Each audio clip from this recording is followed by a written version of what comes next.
Where do you think we are with Ja Morant and the Memphis Grizzlies? Well, did you see his media availability after that game? I did. I mean, that's what's really worrying to me. I mean, a one-game suspension in the pantheon of John Morant suspensions, it's not good. I believe it's his third suspension in 3 years, but it's one game, getting used to, his relationship with a relatively new coach, and the coach obviously having a more disciplinary coaching style. You could kind of say that's a bump in the road if he came back in this past game and looked interested and gave a good media availability after the game. Instead, he was surly. He answered in one or two word answers. Anytime someone asked him a question about him or what he thought, he said, "Ask, you already talked to the coaching staff, so you should know. Talk to the coaching staff." And someone asked him, which I thought was actually a very fair question, of, do you regret how you played in the second half on Friday? And he said, "Oh, that's your home run question? That's a bait question." Not really. It's kind of the easiest question from a PR standpoint to answer in the world. It's the easiest question. It's not a bait question. It's, well, obviously, I was feeling really upset. We've worked some issues out with the coaching staff. I don't want to be in that position again. I don't want to put my team in that position again. I'm really looking forward to like having a strong start going from now. That's it. It's not a bait question at all. It's an easy question if you are interested in answering it the right way. And he clearly was not. And then today on his Instagram, he posted a bunch of pictures, the standard, these are the latest pictures of me playing from a professional photographer pictures that athletes post. But the song choice, which is usually pretty important to him, was "I'll Take the Blame," was the song. And the lyrics are, "So many ups and downs, so close to quitting. Then I think about the long nights trapped in the trenches." And the chorus is, "I'll take the blame, I'll take the blame, I'll take the blame." If you're an optimist, maybe you think Ja woke up this morning feeling, okay, all this business has to go, I'll take the blame. If you're a pessimist, this is, what we've seen from some athletes being like, "Oh, sure, blame me. I guess I'll take it." It's not good. And I don't think there is a way out for Memphis. I don't think they can trade him for a host of reasons. I don't think they'll get value for him. I don't think that they can trade him because he is still the guy who puts, fans in the stands. He is an identity to people in Memphis. He is really important to people in Memphis. There is a strong, strong relationship there, despite what people around the country think. Yeah, one of the things that sucks about this conversation is that it just seems like every time we talk about Ja Morant these days, it's in a negative context. Um, because he has done a lot, to your point, he's done a lot of great things in Memphis. He is Memphis Grizzlies basketball. He led them out of that post grit and grind era, to a 50 plus win team. He was an all NBA guard, top seven MVP back in, I think, 2022. Like, he at one point looked like the next face of the NBA. Like, he Yeah. had that kind of potential. Um, but the number of like own goals he's had, it just makes it really hard to to kind of have faith in him anymore. From the gun stuff to, I mean, you can go back like just like the, I mean, I guess every player is trash talks, but I just remember that ESPN interview he did where he's like, "I'm not worried about anybody in the West," and they get smoked in, what was it, the first round, the second round, and get beat. It's Right. like, then all the other stuff, the off the court stuff happens time and time again. And here we are once again, where Ja Morant is unhappy. And we're wondering, why? Like, what is the reason here? And look, the Grizzlies, if I'm Memphis, I got to be really frustrated with him Mhm. because like they have gone, I mean, they have moved heaven and earth to stand by Ja Morant over the last 4 years. They have stood by him in the aftermath of these gun incidents. They have stood by him in the aftermath of all the subsequent immaturity, the gun gestures, the grenade to the crowd. They have always backed him publicly and privately. They have backed him within that organization. And look, even last year, Mhm. things weren't going well with the Taylor Jenkins, Noah LaRoche offense. They fired Taylor Jenkins, they fired Noah LaRoche, and they elevated Tuosa. I keep butchering his name. He's solo. Yes. Um, Thomas Isola.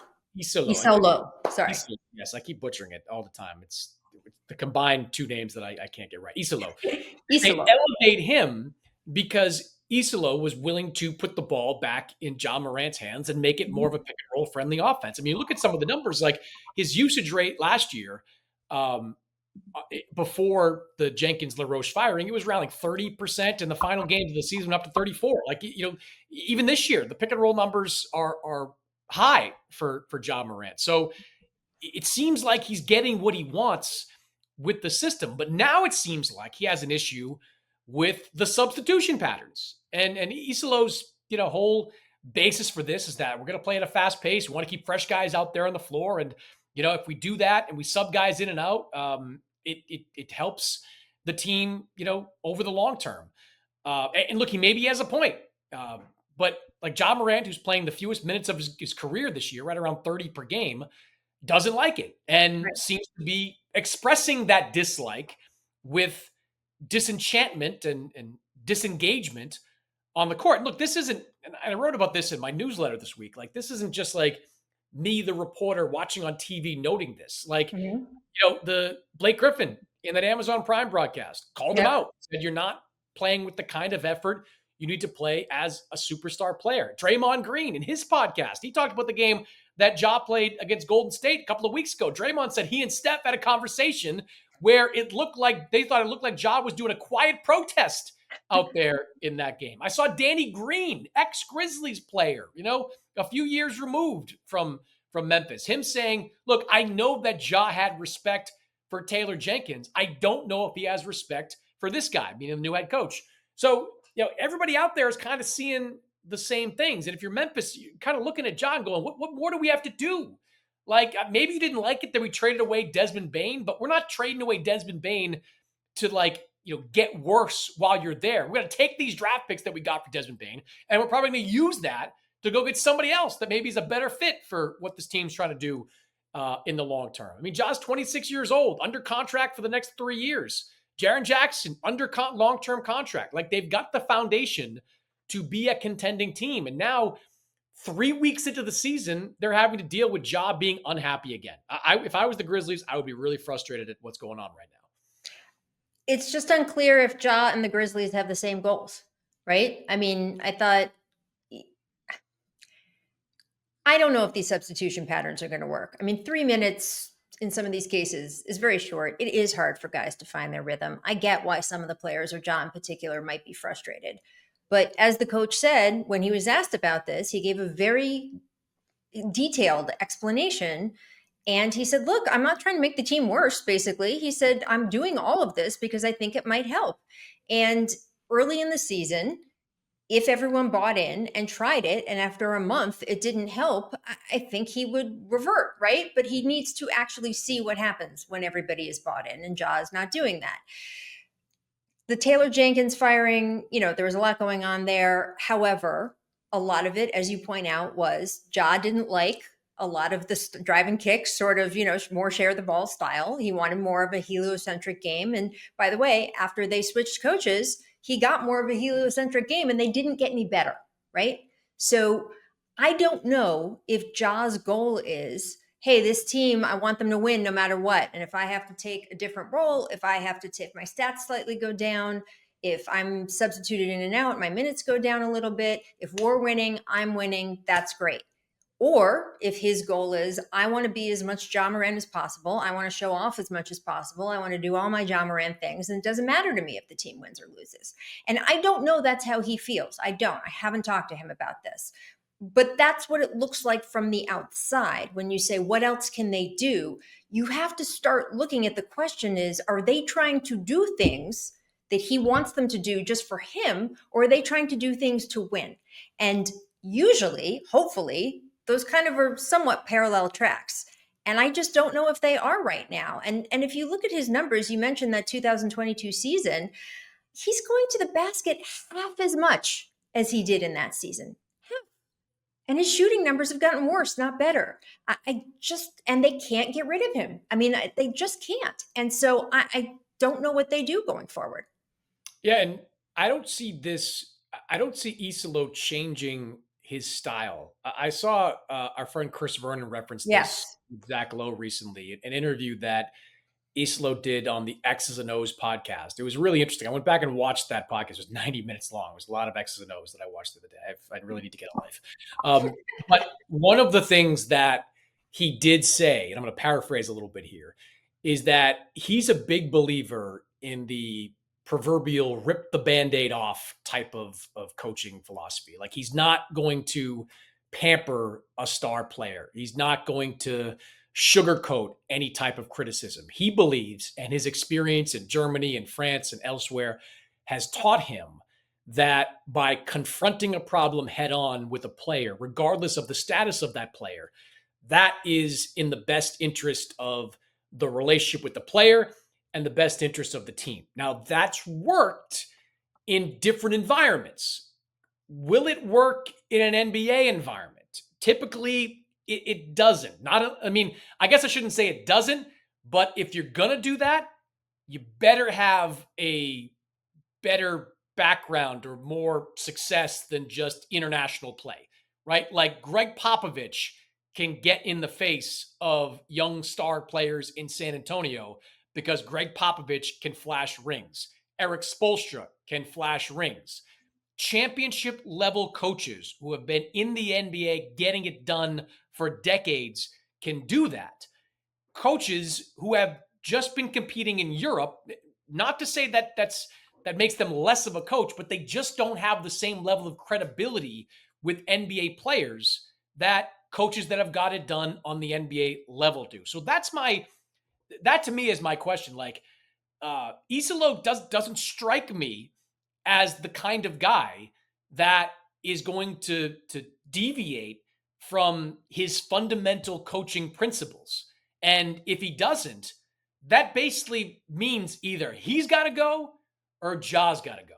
I mean, there's really, it's a black and white issue here to me with no real gray area in between yet. Maybe, Islo modifies a little bit, gets a little bit more cuddly in some of these conversations with Ja Morant. Maybe Ja Morant says, you know what, all right, for the best interest of the team, I'm going to, buy in a little bit more to what this guy is selling. I'm going to at least try this, 3 minutes on three, whatever he's trying to do down there with the substitution patterns. But both these guys seem to be very stubborn individuals who believe that their ways work. And I'm curious to see which one budges, because somebody's going to have to budge or else this relationship is untenable. Yeah, I mean, I'm not a psychopath who listened to 90 minutes on the X and O's of the Memphis It's Grizzlies, actually really interesting. It was really interesting. but I did see the clip in question of him just discussing that. And I think the nuance is so interesting because it was less of, I believe in, addressing it head on. And if they can't take it, they don't belong in the locker room, blah, blah, blah. Like we've seen some coaches go at players with that kind of bluster. He talked a little bit about, hey, I've seen how all of those back conversations around a team, when you don't quite address issues and then the players start talking to each other and maybe a player is talking to an assistant coach that he's close with. And it just that these back issues are the thing that he wants to avoid because that can also rip apart a team where people aren't speaking honestly to each other. The middle ground is, of course, to call a player into your office and have that blunt conversation with him privately as opposed to in front of the team. And maybe he did that. I don't know. We don't know the details of what happened there. Embarrassing him in front of the team, that's never going to work in the NBA. I just don't believe it is. I think Steve Kerr can point out things that Steph Curry does wrong, not just because of the rings, but because they have this long relationship where Steph knows what Steve's intentions are. I just don't think that you can do that right at the beginning of a relationship with a star NBA player in 2025. So I don't know if the modification is less, I'm going to tell him the truth, and more just how am I going to tell him the truth? I don't know if with Ja, because as you point out, the organization has stood by him through everything. I don't know if he just feels like no matter what he does or says, it's going to center around him. His way is what's going to happen. A little bit of like, I've seen coaches come and go. I'm going to be here longer than you are. And it's going to have to be Ja's way or Ja won't participate. I don't know.